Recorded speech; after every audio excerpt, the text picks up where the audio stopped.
Okay, so it is Monday the 12th of August and it is just gone 4:30 and I'm here to go through the assessment of Simon Green as identified within his assessment plan from our meeting last week. Simon, do you want to introduce yourself there? Simon Green, I'm a technical supervisor at Training Centre. Fantastic, thank you, buddy. So if I look at the assessment plan SG1, which we discussed when we met last week, and apologies, I know within our meeting there we planned to meet at 4 o'clock today, but actually we've been out and done a practical walk around on the drill yard there, and you've shown me everything that you needed to do on there. So we're running a couple of little bits, a short while behind for this aspect of the process. Same as before, happy to be videoed? Yes. Yep, no problems at all, mate. Good.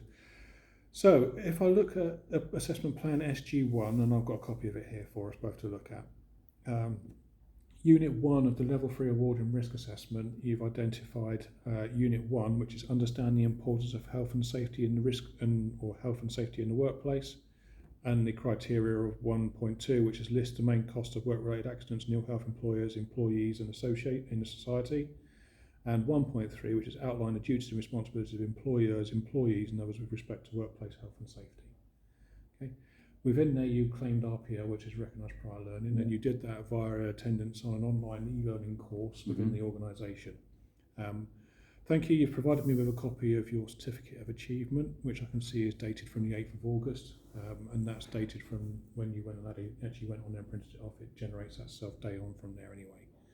I've had a chance to go and have a look at the course criteria, and the requirements of 1.2 and 1.3 have been met broadly within it as well. Okay. So I'm quite comfortable that that meets the requirements for RPL.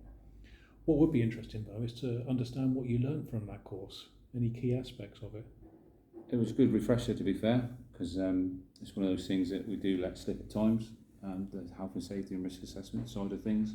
And it was, for me, it was a good refresher and to get to a point where I managed to pass the course. Okay, so in relation to your role as a technical officer, how do you feel that that fits into that? It fits in very well, to be fair, because part of my job is obviously to look after the drill yard and any training aspects outside. So with that, we're continuously doing risk assessments, and with that prior learning from the course I just did online, that's given me a few more refreshing points that I needed to do, and it's good that I can carry it out outside. So to summarise, what was the key learning points for the duties of employers and employees and others? The employees is obviously duty of care for themselves and those around them, to make sure there's nothing there. For an employer is to make sure that obviously wherever you're working is to make sure that everywhere's safe. They provide your PPE, all that sort of things, and everything's risk assessed so it's a safe place to work. Okay, and what about contractors? Do we get quite a lot of those here? Contractors are to stand by our own risk assessments, plus they need their own method statements, safe systems of works that they need to bring in themselves. So if anything does happen, it's under their own risk assessments rather than our own. Okay, no problem at all. And if we have a contractor on site that's not doing what they should be doing, what would you do in that point? I would stop them and ask them, please, if you're not wearing a hard hat or whatever, please put your hard hat on. You're in a hard hat area, etc. If they didn't, I'd come and report it to my line manager, which is obviously you, and then go through the discussions and what we can do next. Okay, no problems at all. Thank you. So in its broad terms, the requirements of Unit 1, I'm quite happy to accept RPL for that, and you've demonstrated that you've got that underpinning knowledge there as well. So that's good. If we look towards Unit 3, you've submitted, you just submitted it to me now, we had written questions down, which Unit 3 being understand the relationship between hazard and risk as part of an accident and ill health prevention strategy. And within there we've got 3.3 as the assessment criteria, which is identify a range of work-related health and safety hazards in the various work environments. Outline who may be at risk from work-related hazards, which is 3.4. And then in Unit 4 of that award, we've also got apply the hierarchy controls to risk, to control risk to an acceptable level. 4.1 of that is identify a range of control measures for different workplace hazards. So we've done that, and you've completed the written questions in front of me. I've not had a chance to mark them yet, so I'll have a look at those, and then when we meet and I can give you some feedback and an outcome as well. Yeah. I'll be able to provide you with an outcome on those as well. No, but thank you for completing those for me. No problem. And I will look at those in due course. That's assessment plan SG1.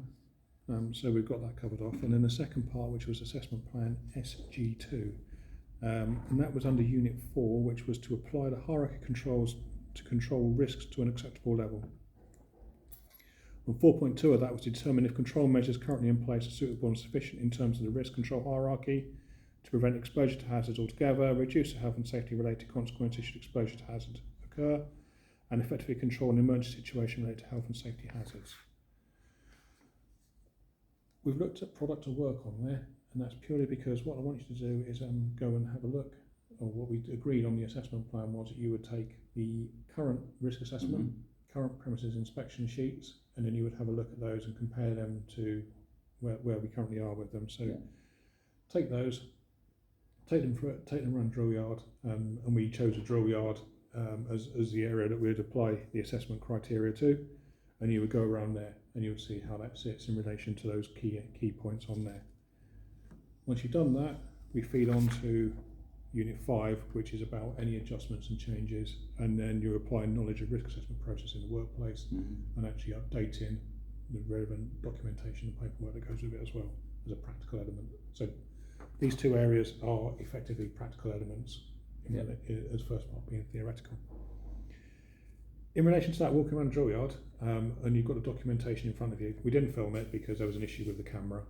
However, what we have got here is we've got your documented evidence in front of you, which I'll take away with me as well, and I'll assess that against the criteria. Can you tell me what your key findings were on there, please, Simon? To be honest, nothing's really changed that much outside. Everything's pretty much up together.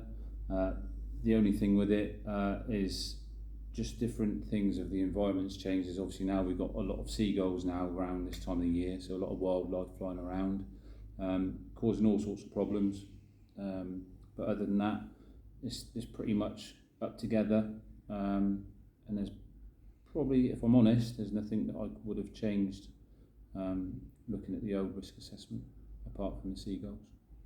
Okay.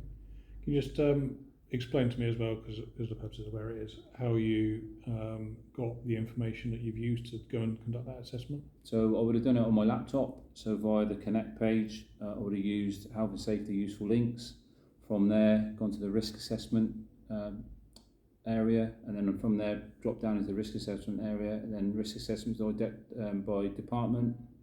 When you click onto that, you can drop down into training centre, and with that you can click on training centre, and within training centre are all the risk assessments. The risk assessments within training centre are all on that list there. You can click on it and look at the risk assessments. So the one that I looked at was 058/18, which is the drill yard. Okay. And within there, you've had a look at all the exposures and the various hazards that are available to us, and assess the risks. Have the risks all stayed the same, or have any of them been adjusted with regards to any changes since it was last reviewed? The only thing that I would say has changed is the we did say about the drains being slightly raised, but that's all been done now. That's all been dealt with. So there's no such as trip hazards as such. That's all been dealt with. So that needs rectifying upon the risk assessment. Okay. Where else would you rectify that as well? I would go through and speak to John Towner and get him to do it, because obviously I haven't got the access to I haven't got the permissions to do so, and go through John Towner and speak to him about it. I would also put it on the health safety board. I would also make sure that people aware, workers as in instructors and that around the site are aware that we've changed the risk assessment. Okay. And then the last part on there is obviously you've got this documentation. What we have identified on there though is the conflict, and it's captured within your assessment plan as well. Is that conflict between your primary role, your corporate role here as technical officer, but also your on-call role at PUSI, which then stops you from being able to access certain aspects of systems and stuff like that. So what we'll do today is, while we've gone through this and we've conducted the walk around the yard and you've gained all your information and evidence, and there are certain bits within there, we'll sit down with John Towner tomorrow, probably on a Teams call, and we'll just get him to help you go through loading that stuff onto the risk assessment template, to circumvent those restrictions on the system at the moment there. Okay. Okay. Yeah. Fine. And that's pretty much it. So you've got that tomorrow. What else are we going to do tomorrow? So we're going to do a risk assessment, and we're going to do the premises inspection sheet, Yeah. just to make sure those are captured off there. And then once we've got copies of all of that, we've got the copies of the revised 05/18 risk assessment, and then you're going to provide me with those tomorrow. Yeah. Okay. So that means that requirements to the assessment plan SG1, I've got your course certificate that you're claiming RPL against. I've got your written questions, which I'm going to review later on there, Okay. and then be able to give you some feedback on.